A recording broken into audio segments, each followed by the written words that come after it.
When somebody talks about needs, I have first-hand experience. Growing up, I never had this luxury of having so many toys like most kids have today.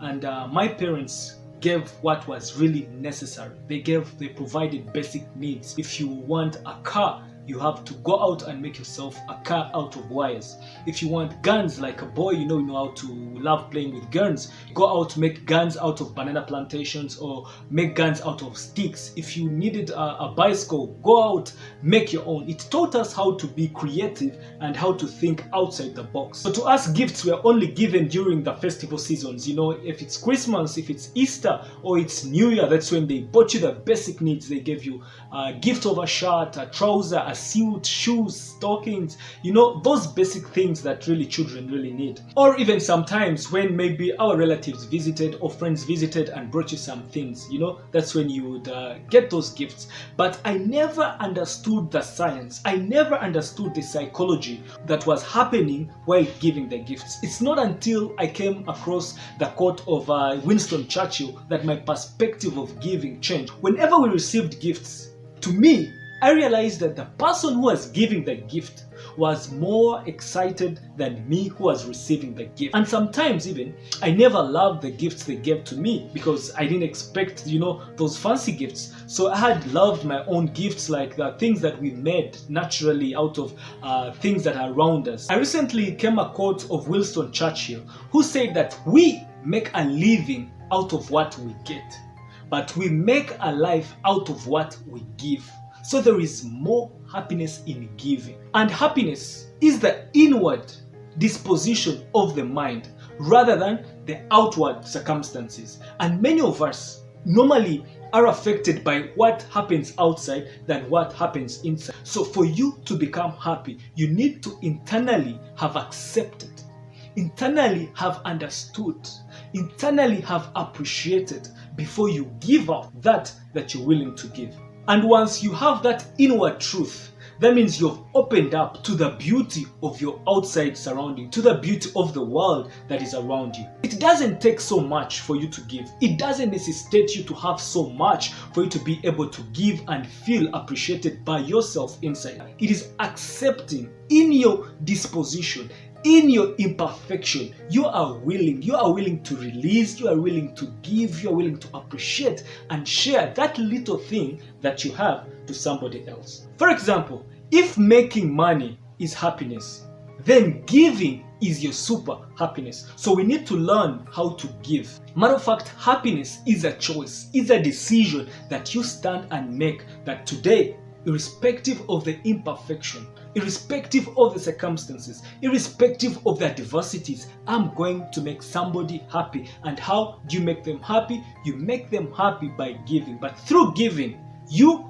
are more happy than the person who has received. That is the science that I came to understand. Why? Those that gave me were more happier than me who was receiving. Nevertheless, we have seen instances where somebody gives but is not happy. Somebody gives, he's not fulfilled. Somebody gives, he's not great. He doesn't feel the greatness within them for having given.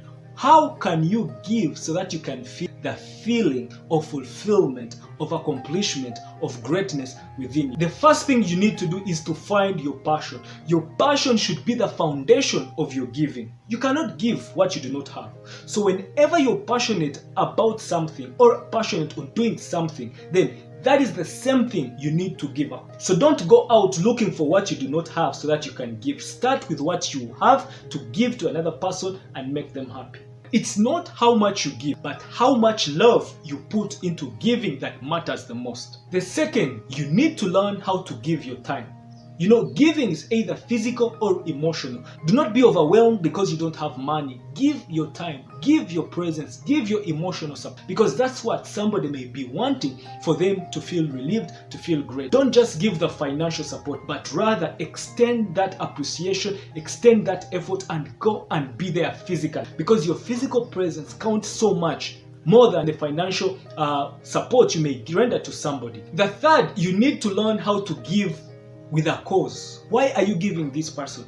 Give with the end in mind. Don't just give, because if you just give, you don't get the implication, you don't get the effect of giving. But whenever you give with the end in mind, with a cause, that means you're giving so passionately, you're giving your energy, time, and resources, and in the end, you're able to feel the effects, the happiness that comes with giving. The fourth and final one, you need to know when to give. Not every time is a time of giving. Don't be lured, don't be pushed by your friends because they belong to this donation company, or they belong to this fund, they need this support. Then you're out there pressured to give because you've seen your friends give. Give according to your own values. Give according to your own pace.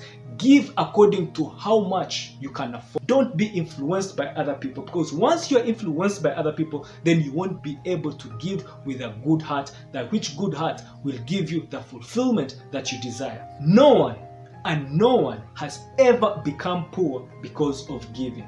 But people have become poor, people have died because they have not received. Therefore, start today and give. Out of giving that you and me will become grateful, keeping in mind that happiness is contagious.